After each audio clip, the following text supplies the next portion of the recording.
Não. Usa crachá falso e entrou no aeroporto com a ajuda de outro integrante do bando. Clebson carrega sozinho uma caixa de quase 140 quilos.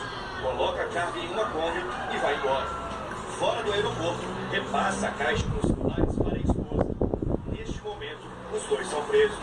As investigações duraram cerca de 2 meses. Em setembro, os criminosos furtaram 600 celulares avaliados em 1,5 milhão. Não, Jared, não pode. Principalmente aos sábados, Quieto aí. dias de menor movimento no Tá quieto aí. do aeroporto.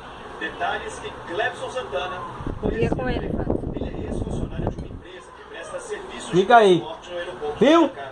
Não tinha autorização para estar no pátio e já foi condenado por Ui! Levou um carão. O transporte de cargas no aeroporto brasileiro. Deita. Aqui. Enfim, a permanência das Grita com ele, famílias tá? que têm acesso Deita. a eles, Grita não. Deita.